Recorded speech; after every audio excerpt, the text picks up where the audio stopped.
It's uniting and reuniting in 2 more Dusty Classics matches.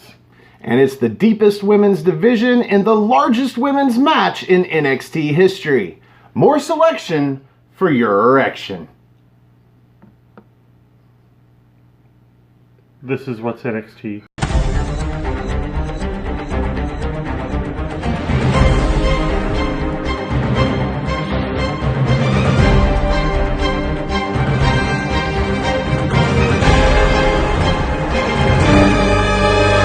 More toner for your boner.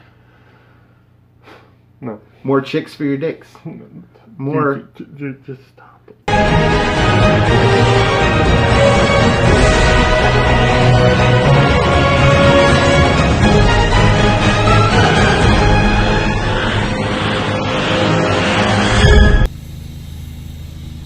That is a big fucking saw and a lot of water. Welcome everybody to What's NXT for January 15th, 2020. I'm your host, the Rated R reviewer, Stefan Osborne, joined as always by the General Jerry Slaughter. Good morning, wrestling fans. Keith Lee comes to the ring, and this is the guy that has been the hottest guy in probably the entire company over the last month and a half, 2 months, he's on 3 fire. months, He's 4 on fire. months. Fire. Yeah, he comes to the ring and he addresses the Undisputed Era. And he says, look, you're good. You had a great year. You had a great 2019. But the end of your year was only eclipsed by one person, and the crowd knew who it was. We knew who it was. Keith Lee knew who it was, because it was, in fact, the man in the mirror. He says next week, though, he is going to break their hearts. He is going to take the North American Championship from Roderick Strong, and there's nothing he can do about it. And this brings out the Undisputed Era, because they feel like there is something that they can do about it. They come to the ring 4-on-1 and beat down Keith Lee. He does come back. He fights off 4 dudes. But eventually, was it Roderick Strong comes in, because he's about to hit the jackhammer on Adam Cole, and Roderick Strong puts the chair to the back of his knee. Yep. Takes out his, I think it was his right knee. And then they proceed to beat him down. They hold him down while Strong puts the chair over his leg and then jumps off the ropes in the corner and lands on the chair. We've seen this move. Yeah. Doesn't mean it doesn't look any less painful. Holy crap. Eventually, Tommaso Ciampa comes out, and he clears the ring, but it's too late. It's always too late. Damage is already done. I feel like anytime there's opportunity for heels to come out and help do extra damage to motherfuckers, 3-on-1, 4-on-1, whatever, it happens really fast. It's like they plan this shit out ahead of time.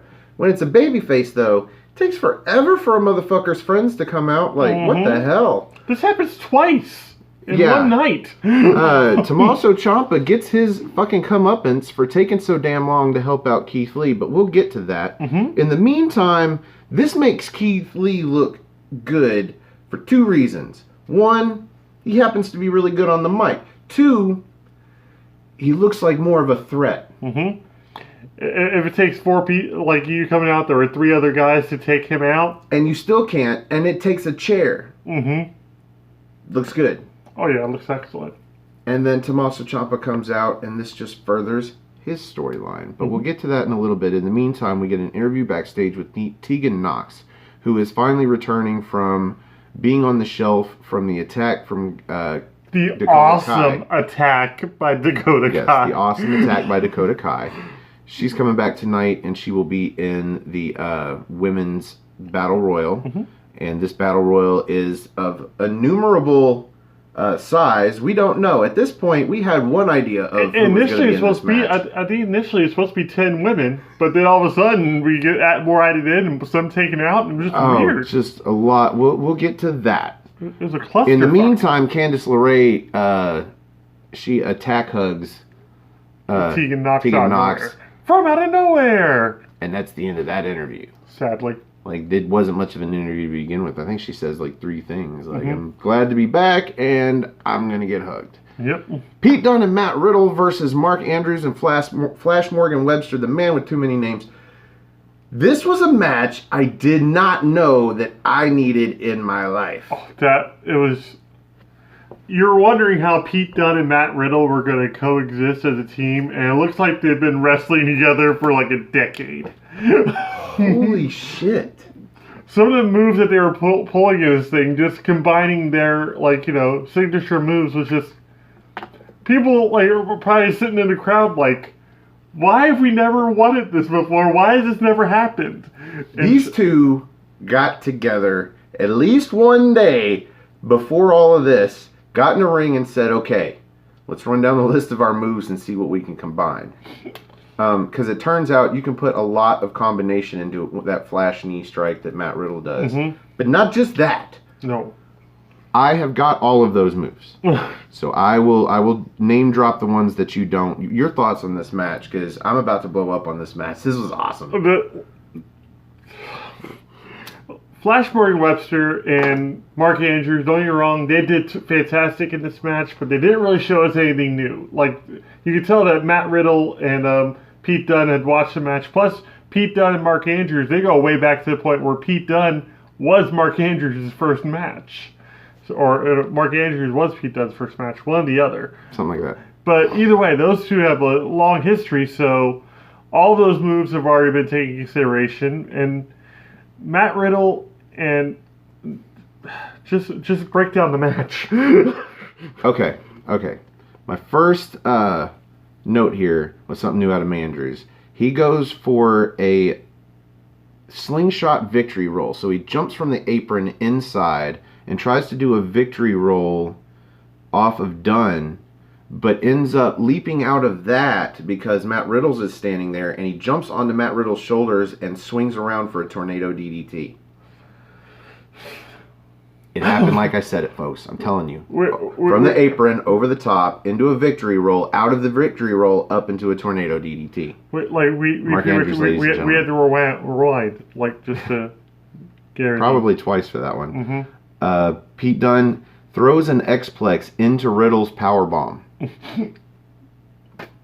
Yeah. You can't Picks him up, throws him into the air, Riddle catches him into a powerbomb. And then Stereo, moves.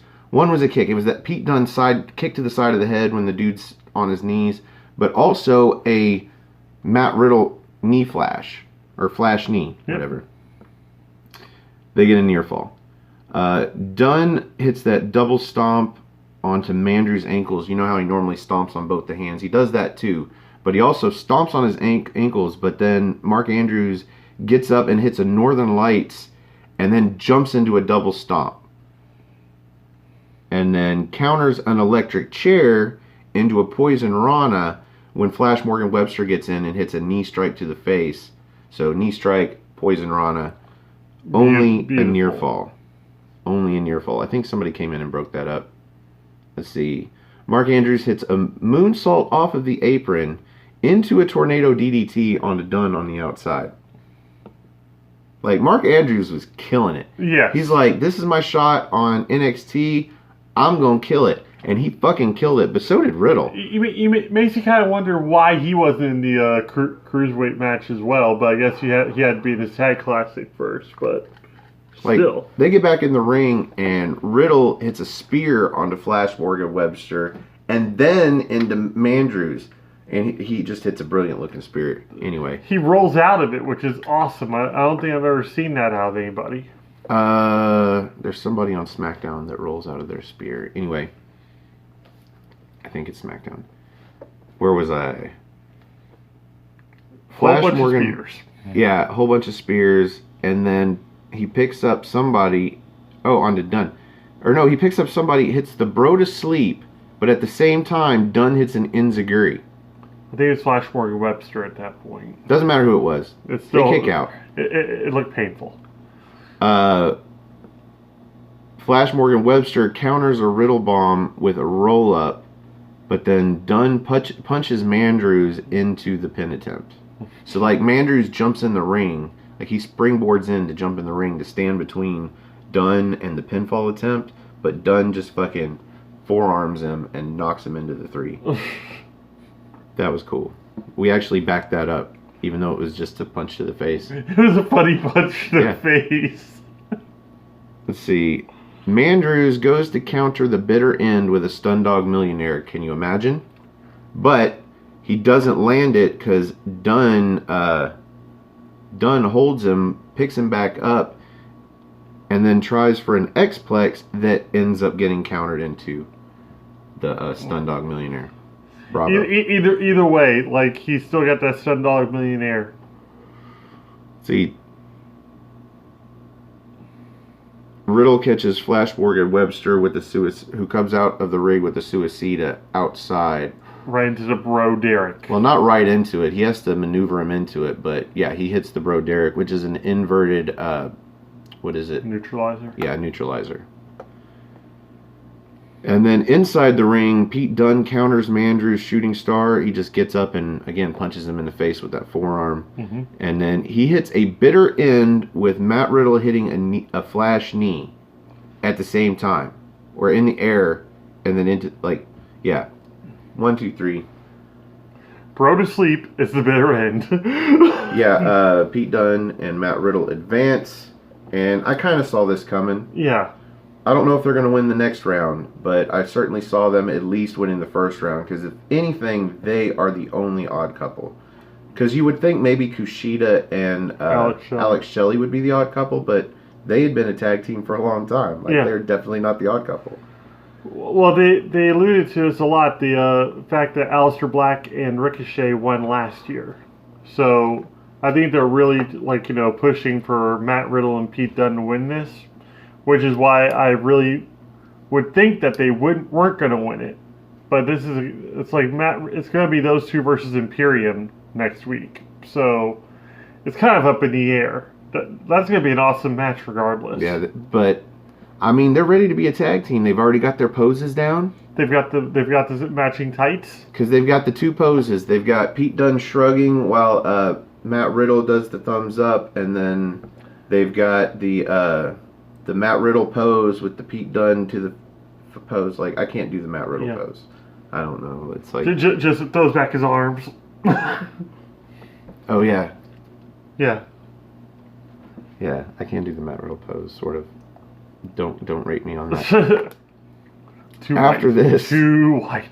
After this... Well, next week we're going to get the next match in the round. We're going to get Dunne and Riddle versus Imperium. And we find out that we will get the other match next week as well. Anyway, on to a video recap of Undisputed Era attacking Imperium after NXT UK TakeOver Blackpool 2, and Imperium's promo afterwards, which I didn't understand a word all in German. Yeah, I think it was all Walter and all in German. And well, I think Alexander Wolf yelled something at one point, but he wasn't speaking in English either. None of them. And they should have subtitles like, or dubbing like kind of tie. I don't know what to say about this. We've already reviewed the main event and the aftermatch from TakeOver Blackpool 2, and I don't know what to say about the promo because I don't know what the fuck he said. At one point, he said the mat is sacred. I'm sure he said that at some point. He said that at the end. It is always sacred. Kathy Kelly's outside the trainer's room waiting on an update because of Keith Lee. She says this might affect the championship match for the North American title next week. I still have my thoughts on that, though. I'm pretty sure. Maybe. This isn't the last time we see Keith Lee tonight, spoiler alert. I'm still thinking it's going to be Velveteen Dream coming in, causing a no contest. And then a triple threat at... Possibly. At TakeOver. TakeOver Portland. That'd be neat. Tommaso Ciampa comes to the ring. He gets a microphone. He talks about Goldie was his life. Adam Cole took his life. He's coming back for his life. Which is false. But moreover, Adam Cole is first or next on his hit list because he knows he's probably next on the Undisputed Era's hit list. And you know what? He's not wrong. Yeah, because Undisputed Era come out, and I think Adam Cole says something into the mic, 3-4 words, I don't know, blah, blah, blah, whatever. They hit the ring and they attack Tommaso Ciampa. No, they didn't say anything this time. They said last time to Keith Lee saying, it's like, you would think you'd learn from the, like, Velveteen Dream and, like, Imperium and all them, but I guess you didn't, so we're going to teach you. Well, shit, I'm sorry I'm getting my 4-on-1 Undisputed Era versus some babyface attacks confused. In this case, the savior for this is Johnny Gargano. He takes a little bit less time, I think, than Ciampa did to save He had to wait for his music to get queued up. But he comes out and somehow he fights them all off 1-on-4, whereas Tommaso Ciampa couldn't. But I guess once it became 2-on-4 and a couple of them were out of the ring, you know, yada yada yada, the 4-on-2 heels leave. Why do you leave? Why do you leave? I understand when one of them's Keith Lee. That makes sense. Yeah. But I don't know. We did get to see a few of the old favorites. Mm-hmm. We got to see Tommaso Ciampa hit that draping DDT. We got to hit. Well, it wasn't an old favorite. That was on Kyle O'Reilly.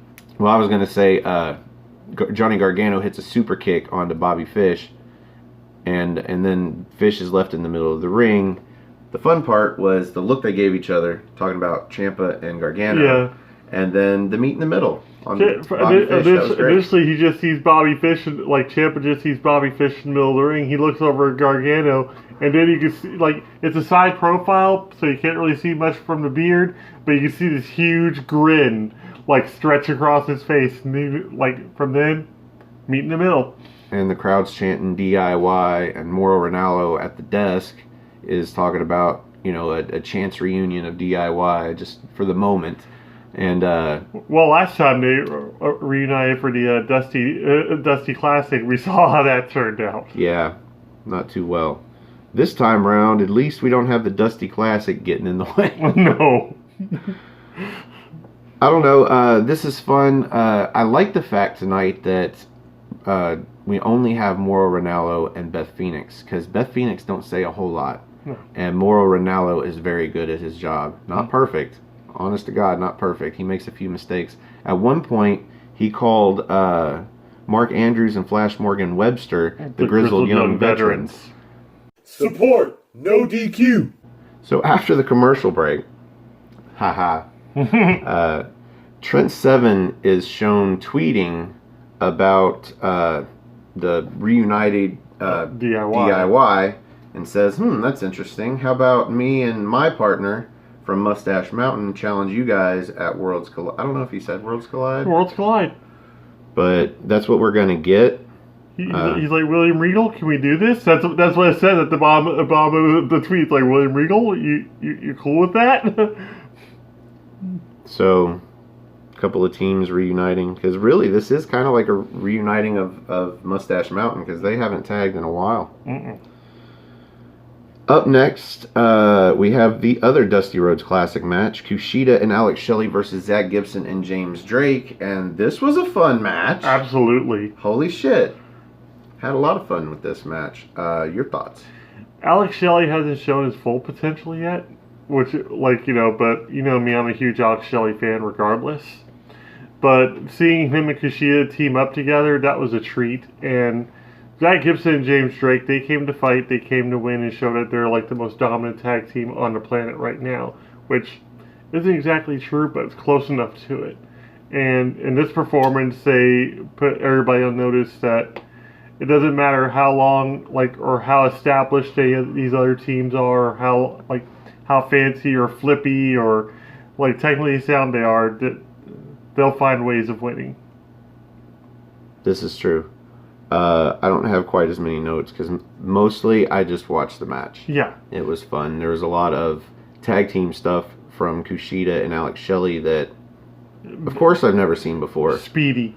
But it wasn't like high spot moves that was necessarily worth writing down. There was one move that I didn't write down where I think Alex Shelley went into like a flipping chancery. Yep. And Kushida came off with a drop kick to the face while he was holding it. Mm-hmm. That was cool. But I didn't write it down. The ones I did write down were fucking sweet. Like Drake catching oh, it was just the end of the match. Well, there you go. The end of the match was sweet though, yeah. So Alex Shelley's going for a sliced bread in the corner, but Drake catches him, flips him into the tombstone setup, and throws him into a Ticket to Mayhem. Normally he just lifts him and he brings him down with his legs on his shoulders. It looked so much better with the throw. Yeah, he just threw him into Zach Gibson, who hit him with the Ticket to Mayhem. hence or Ticket to Ride, hence the Ticket to Mayhem. 1, 2, 3. Zach Gibson and James Drake, the grizzled young veterans, move on.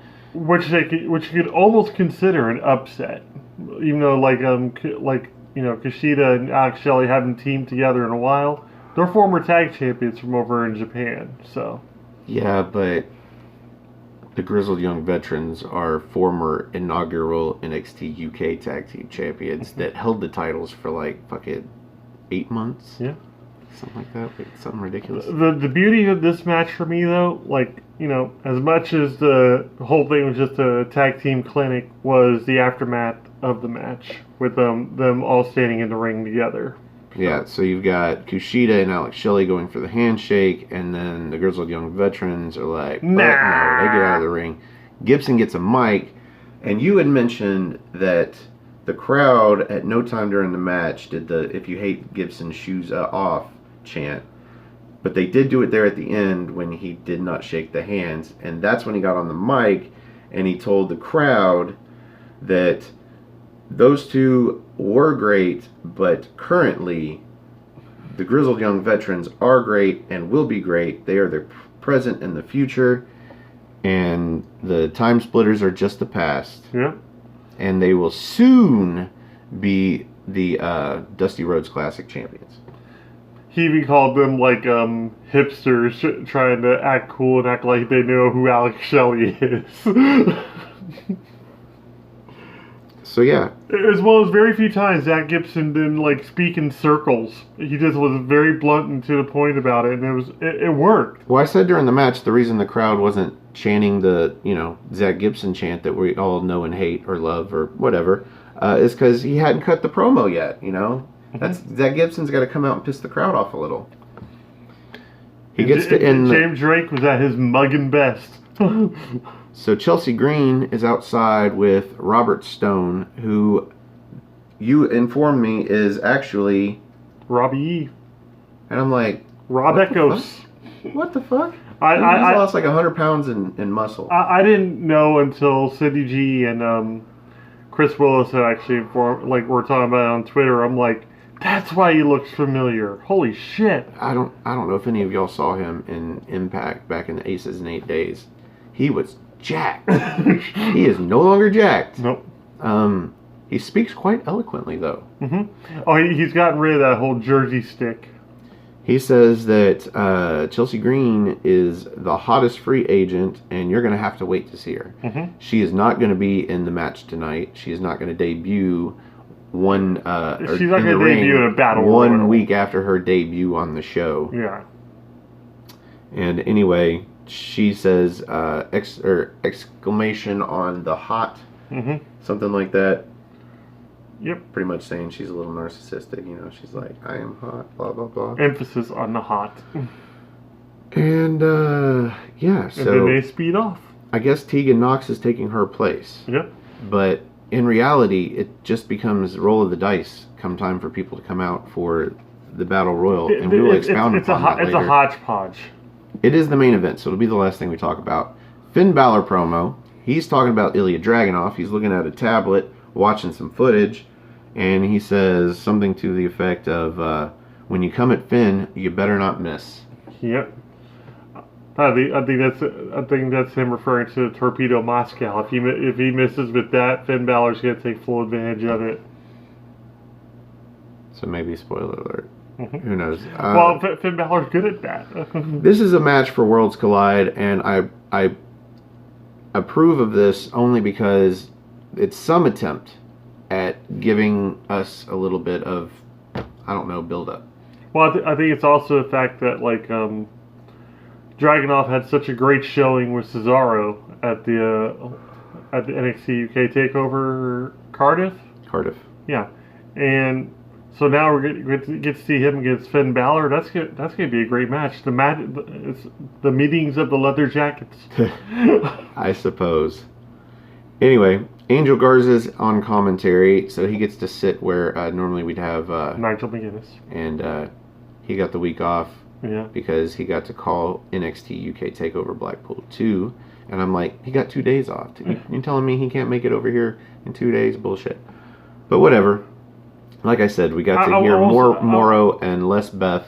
I won't say it was like a welcome change, but he wasn't really missing or missed from the broadcast. Nope. And Angel Garza really wasn't either. He liked to play the I would have speak Spanish thing, whereas I could kind of make out a few of the words. For the most part, it's just like, I just won't listen to you. Yeah. Which is fine. He's sort of a teeter-totter between babyface and heel at this point, so sure. He's pretty much whatever you want to make of him at this point. The reason he's on commentary is at Worlds Collide, he is going to have a Fatal 4-Way match for his NXT Cruiserweight Championship. And we're going to determine right now who the other person from the NXT brand is that's going to be in that match. So this is a triple threat. Tyler Breeze versus Isaiah Swerve Scott versus Lio Rush. And my first note is during the entrance, when Swerve comes out, he has got a new logo on the Titantron. Correct me if I'm wrong, but someone jizzed his logo on it. There, I mean, you've seen, liquid-looking fonts before. Sometimes red for blood. This didn't look healthy. Maybe a bright green for something toxic. In this case, it was jizz white, man. Anyway. It was skeet all over it. Yeah. I don't know who approved that, man. I just don't understand. Anyway, Tyler Breeze, Swerve, Rush. This was fun. Yes. To say the very least. It was a really well-built match. Really well-built match. What were your thoughts on it?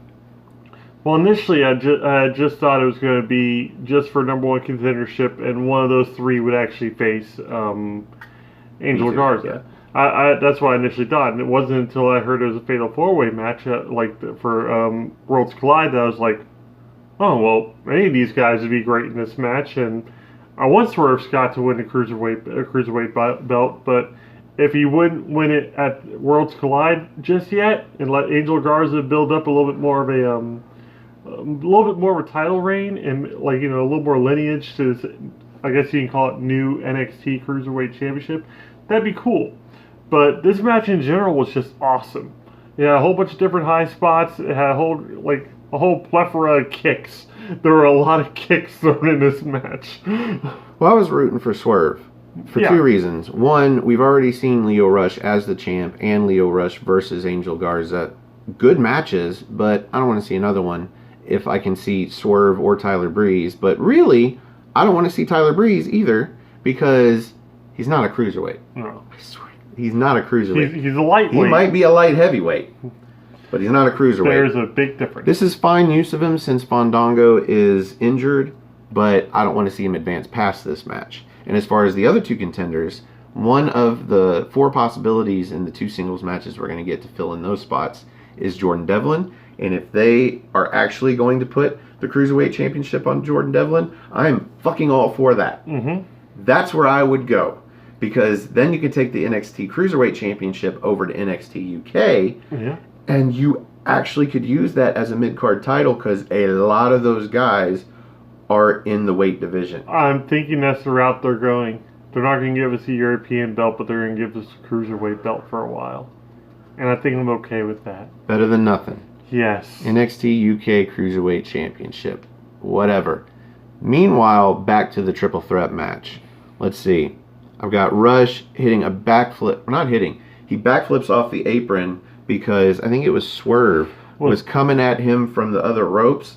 So he backflips off their apron as Swerve does a front flip over the top rope, and they both land. And just stare each other down. You even just scream, what the fuck? What the fuck just happened? Getting back in the ring, somehow we end up with a Tower of Doom spot, but it's off the apron. So Breeze hits a German suplex onto Swerve, who is vertical suplexing Rush off of the apron back into the ring. And somehow that just looks so much cooler. That looked a lot cooler than the top rope one because with the top rope one you had like gravity doing most of the work versus this one that had involved a lot more strength, a lot more coordination to it. There's one point Swerve is trying to deliver a discus something, but he doesn't land because Lio Rush hits him with a Spanish fly for a near fall. That was awesome. Rush hits a spring back poison Rana onto Swerve. And by spring back, I mean he jumps into the corner onto the middle buckle and then jumps back onto Swerve's arms and then does a poison Rana.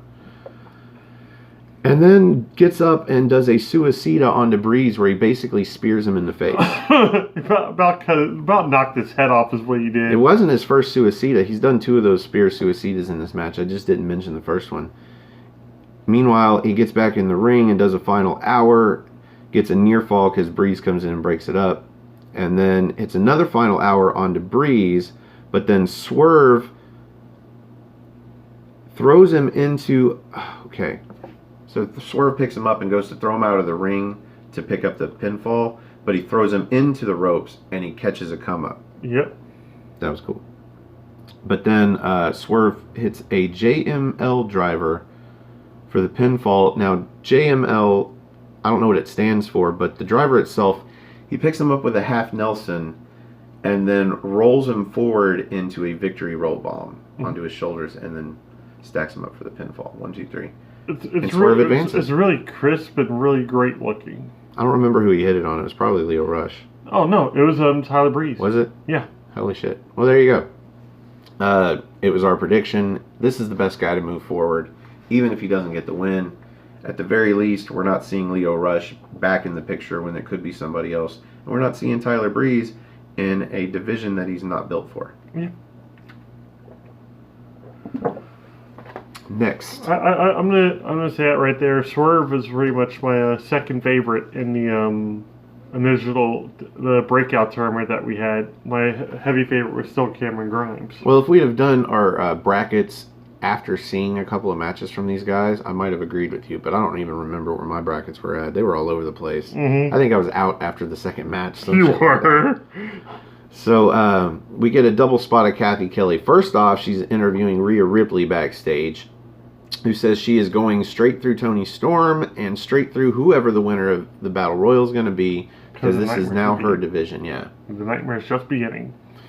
And then probably a commercial break, and we're back with Kathy Kelly, who's interviewing Johnny Gargano about him coming out and helping out Tommaso, but he doesn't get to say anything because he's interrupted by Tommaso Ciampa, who suggests, hey, did you see that Mustache Mountain tweet? And you want to do this? For old time's sake? For old time's sake, they shake hands. But that's all we get out of them, because suddenly we've got a bunch of security guards fighting back, all 4 of the Undisputed Era, and then they're like yelling at each other, and then just out of nowhere, Keith Lee pounces one of the security guards into the bushes, just off into nowhere, and then pounces another security guard into the windshield of a Mustang. No, he picked him up and threw him. Oh, well, I think, and then he picks up and throws another guy into a table into the back of a semi-truck bed. And yeah, Keith Lee is pissed, and he says, next week it ends. The prophecy ends next week. Next week, Roddy.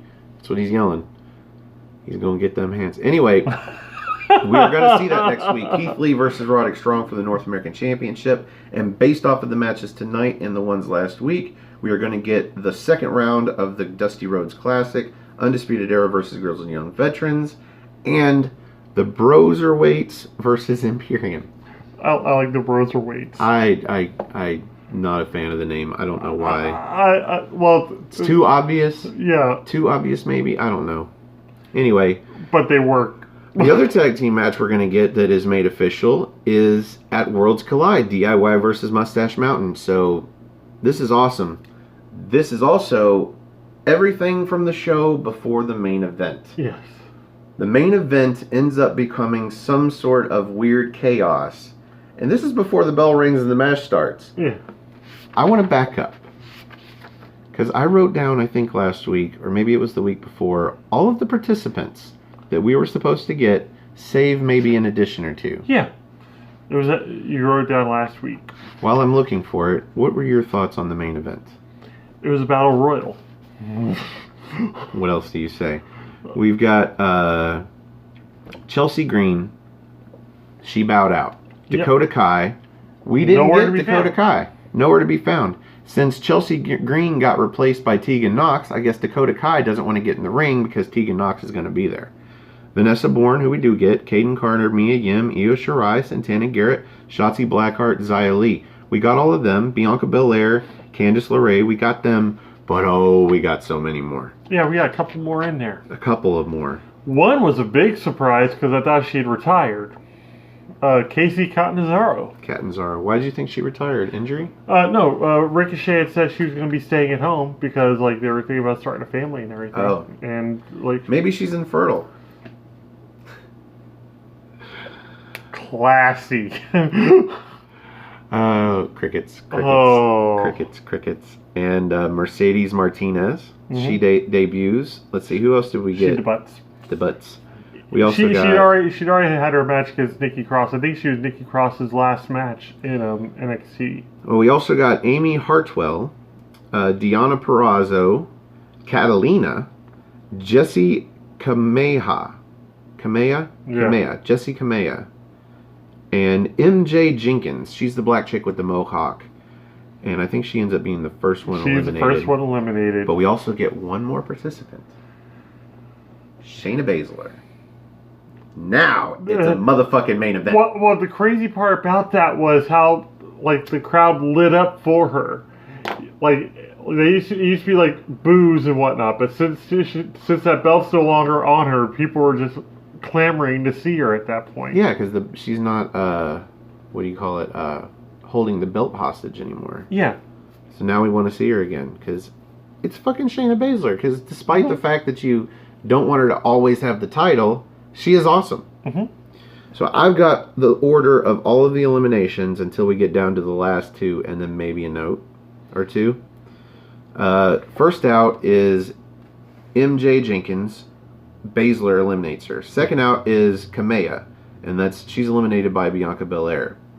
The next two in a row, Catalina and Carter, are both eliminated by Shayna Baszler. Baszler's got 3 now. Yeah. Hartwell gets eliminated by Tegan Knox. Santana Garrett gets eliminated by Baszler. Bourne gets eliminated by Mia Yim, and Purrazzo gets eliminated by Shotzi. But then, who is it? Lee gets eliminated by Baszler. Casey Catanzaro gets eliminated by Io Shirai, and Candice LeRae gets eliminated by Belair. Yim gets eliminated by Martinez, but then Martinez gets eliminated after a standoff in the ring. Oh, a great standoff. And I'm pretty sure Martinez was one of Shayna Baszler's trainers when she was getting into wrestling. Yeah. I think that's why this mattered. But anyway, after the standoff and a lot of trades of blows, Baszler gets a 6th elimination in this match. Knox chokeslams Io Shirai onto Shayna Baszler. That was really cool.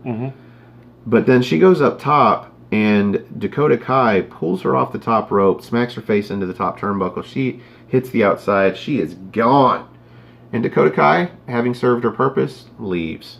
Wearing awesome shorts. Yes, this is true. Great shorts. Meanwhile, you think the last people in the match are Baszler, Belair, and Io Shirai, but actually Shotzi Blackheart never got eliminated. She gets back in the ring and eliminates Shayna Baszler, but then she celebrates too long and gets eliminated by Bianca Belair. Now we're down to Bianca Belair and Io Shirai, and the match ends when Belair catches her, puts her up for the KOD, but instead just throws her over the top rope outside.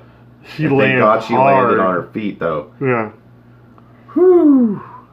Bianca Belair won it. And we watched this after the fact, so I don't know what happened at the very end because we didn't make it to the commercial or the start of the next show or whatever.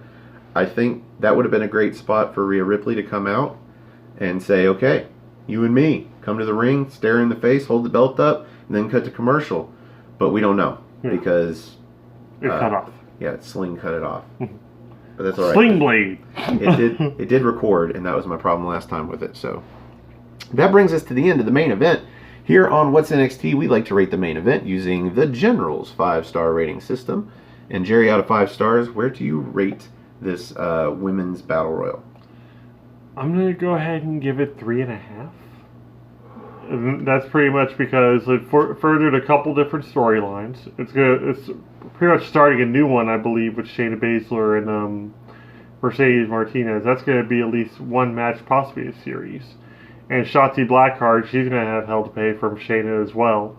And then you have Tegan Nox and Dakota Kai furthering their stuff. The fact that Bianca won the match, that didn't really shock me very much at all, because like it's already been poised that she was going to be going at Rhea Ripley. Yeah. And now we get to see that in Portland, so I'm happy about that. So the Battle Royal itself, I'm giving like 3.25, but I'm giving it an extra quarter because this show was fucking nuts. So 3.5 seems pretty fair to me. I thought this was a really, really good Battle Royal. Like you said, it furthered storylines. A lot of Battle Royals don't further storylines. Mm-mm. All we're getting is a new contender, usually, you know? So this was really, really good without being great. So I'm going to start it at a 3.75. And I'm going to give this 4 stars off the back of a great show. I really like the Battle Royal. It didn't have, as far as we know, any aftermatch, but it really didn't need to. No. You know, you put the focus on Bianca Belair. If anything, if there was like a Takeover Portland sign, hanging somewhere, maybe she could have pointed to that, but I don't think there was one. If you haven't seen it yet, naturally it looks awesome. Well, you have Tegan Nox eliminate at least one person, and then get eliminated by Dakota Kai, who was too chicken to even get in the match. But this furthers their storyline without her coming back and directly just going after Tegan Nox. This is a great way to get that thing back going. I think it'll end up being a street fight between the two. Whatever. That or a knee brace on a pole match. I'm giving it a 4. And that brings us to the end of this episode of What's NXT. Thank you for joining us. Please join us tomorrow for the NXT party. That's where we will be reviewing episode 78, I believe, of NXT UK. Yeah. And look forward to that. I think we're, at the very least, we're going to have Owen Finch. We'll try to get James Hebert on, because I love that duo. They are the best. We couldn't have them last time because, well, there was no tea party. Yeah. Sorry if y'all were expecting an NXT party last week, but there was no NXT UK, so there was nothing to cover. So apologies, but you will see us tomorrow, because I believe there is an episode. There should be an episode. There is an episode. There's got to be Fallout to Takeover. If you'd like to join us on a future episode of the NXT party and help us review an episode of NXT UK, come have a spot of NXT with us. You can find me on Twitter. Go to nodq.com/Stefan. That's STEFAN. Or if you just want to look me up on Twitter, it's at Stefan R. Osborne, OSBORNE. As always, the R stands for restricted. You can also find the gentleman on Twitter. At Gerald_JSJ, my Facebook group Armbar, all capital, ARMBAR, exclamation point. And I got Froggy the other day and made an Aftermatch Wrestling Facebook page as well. That's open to the public, so you can find us over there. You can find us on our Aftermatch page on Instagram. Colin runs that. That's Aftermatch_Wrestling. Yep. At Instagram. Osborne.Stefan on Instagram if you want to follow me there. I don't have any content, but you can. And Jerry's got an Instagram at the _gentleman_slaughter. Because he is the General Slaughter. And we have Patreon at Stefan R. Osborne. So if you'd like to help the channel, and you can do that, head on over there. Or if you just have some time, that's the best way to help the channel. If you like the video, click the like button over here. If you like all of our videos, click the subscribe button, because that'll get you all of the rest of our videos. And if you click the bell icon, it'll let you know when they go up. And if you want to help us grow the channel, the best way to do that is to click the share button. Share it on Facebook or Twitter or Instagram or whatever you've got. And if you've got friends that like watching wrestling, maybe they'll like watching us bullshit about the show. Other than that, for the General Jerry Slaughter, I am WizFresh, the Wizard of No DQ, the Rated R Reviewer, blah, blah, blah, blah, blah. I'm Stefan Osborne. The man with too many names. Thank you for joining us, and we will see you in NXT time.